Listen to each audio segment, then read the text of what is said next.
Hello everyone, प्रदोष व्रत की बहुत बहुत शुभकामनाएं। दोस्तों, प्रदोष का व्रत कैसे रखते हैं, कैसे पूजा करते हैं और किसके लिए व्रत रखा जाता है, सभी चीज़ें इस वीडियो में होने वाली हैं।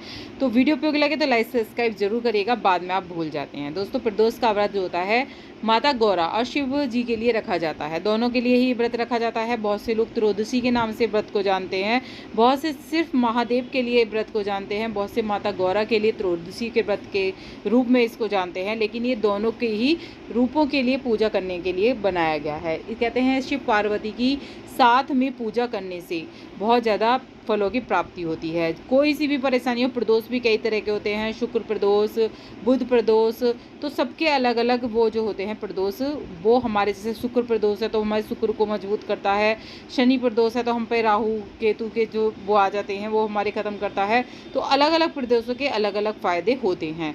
तो सभी जो मतलब 2 प्रदोष आते हैं एक महीने में, दोनों ही प्रदोष रखना उचित माना गया है हमारे शास्त्रों में। तो दोनों ही वो रखिएगा। आप कितने भी प्रदोष के व्रत रख सकते हैं, 21 रख सकते हैं, 11 रख सकते हैं, वो आपकी मर्जी है, कितने भी रख सकते हैं। कुछ चीज़ें होती हैं जो पूजा के दौरान हमें भूल कर भी नहीं करनी चाहिए। बहुत सी चीज़ें मैं बताऊंगी इस वीडियो में, नोट करते रहिएगा।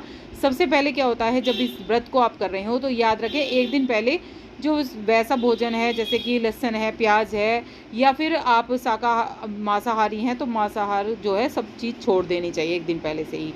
फिर अगले दिन से ये व्रत करा जाता है, एक दिन पहले ही आपको सिर धो के बिल्कुल साफ शुद्ध हो जाना चाहिए, क्योंकि जो भी व्रत होता है एक दिन पहले ही आपको सिर से नहा लेना चाहिए।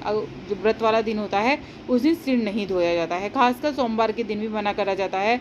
ना ही कोई पत्ते तोड़े जाते हैं, जैसे कि भगवान शिव की पूजा होती है, बहुत से क्या करते हैं, जब भी पत्ते तोड़ते हैं, बेलपत्र तोड़ते हैं तो बेलपत्र वगैरह आपको नहीं तोड़ने हैं। बहुत से लोग क्या करते हैं कि शिव जी को जो वो होते हैं, जो सभी चीज़ें पसंद होती हैं शिव जी को, आक के फूल पसंद है, धतूरे के फूल पसंद है, धतूरा पसंद है, लेकिन ऐसी वो जो हम वो करते हैं, भांग पसंद है शिव जी को, ये सभी चीज़ें चढ़ाई जाती हैं।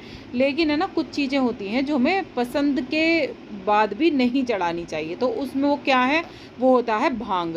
ख़ास तौर से लेडीज़ को भांग नहीं चढ़ानी चाहिए। अब ये मान लीजिए आपके पति हैं, ठीक है, आपके पति को कोई भांग अर्पित करे या शराब कोई दे तो आपको कैसा लगेगा? तो ऐसे ही माता गौरा को लगता है। अगर आप ये गलती बार बार करती आ रही हैं कि आप भांग चढ़ाती आ रही हैं, तो कुछ समय बाद आपको लगेगा कि आपके पति में भी बदलाव होता जा रहा है, आपके पति भी इस ओर जाते जा रहे हैं। या तो उन्हें शराब का शौक़ लग गया है, या फिर उन्हें भांग का शौक़ लग गया है, या फिर उन्हें कोई और शौक़ लग गया है। तो वो उसके दौरान मतलब ये चीज़ें नहीं चढ़ानी चाहिए, भांग नहीं चढ़ानी चाहिए, माता गौरा नाराज़ होती है। मेरा कहने का मतलब ये है, भांग के पत्ते कभी नहीं चढ़ाने हैं आपको। अब और पत्ते हैं भगवान के, जो मेन पत्ते हैं वो आप चढ़ा सकती हैं। जैसे कि मैंने बताया, बेलपत्र है जो बहुत ज़्यादा पसंद है, वो चढ़ा सकती हैं, आक के पत्ते हैं वो चढ़ा सकती हैं, धतूरे के फूल हैं वो चढ़ा सकती हैं।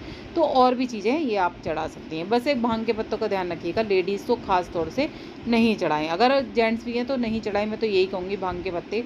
और वैसे भोलेनाथ को प्रिय हैं, वैसे तो आपको पता ही है, चरस, गांजा, ये सभी चीज़ें, अफीम, ये सभी चीज़ें जो वो हैं, साधु संत हैं, ये सभी चीज़ें लेते हैं, कि कहते हैं कि हमारे जो महादेव हैं उनको पसंद है। ऐसा कुछ नहीं है, महादेव को उचित सामान ही पसंद होता है, ठीक है।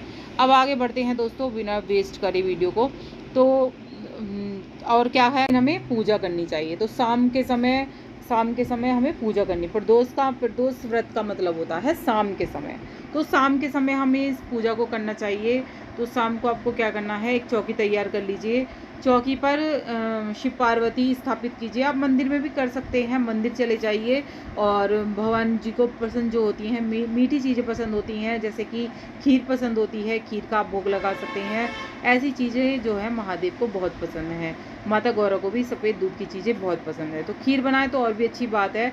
अब ये जो प्रदोष के व्रत हैं कब से रखने चाहिए, प्रदोष के व्रत जो हैं अब सावन से आप रख सकते हैं स्टार्ट। अगर आप रखना चाहते हैं, प्रदोष स्टार्ट करना चाहते हैं, तो बहुत ही अच्छा महीना आ रहा है सावन का, आप उससे स्टार्ट करिए। सावन के सोमवार रखना चाह रहे हैं तो उससे करिए। जितने भी महादेव के व्रत हैं या माता गौरा के व्रत हैं, आप सावन से करें तो बहुत ही उचित है। बहुत ही अच्छा समय होता है सावन से स्टार्ट करना, तो सावन से आप स्टार्ट कर सकते हैं।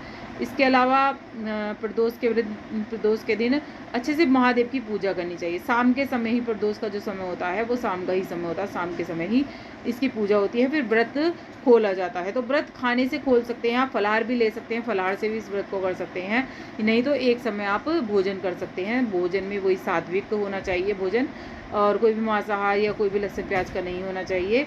बहुत से लोग तो मैंने देखा है कि होटलों में करवा चौथ पर भी जो होता है प्याज लहसुन प्याज का खाना खा लेते हैं। तो कोई सा भी व्रत हो, कैसा भी व्रत हो, व्रत में कभी भी लहसुन प्याज नहीं खानी चाहिए, नहीं तो आपको ही परेशानी होने वाली है। इस बात का ध्यान रखिएगा।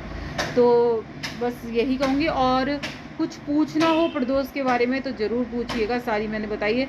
और जो पत्ते जो नहीं चढ़ते हैं, फूल नहीं चढ़ते हैं, माता गौरा को देखो सफ़ेद फूल ना चढ़ाएं। माता गौरा को जो स्पेशल फूल चढ़ाया जाता है वो होता है गुड़हल का फूल। माता गौरा को गुड़हल का फूल बहुत पसंद होता है, तो गुड़हल का फूल आप चढ़ा सकते हैं।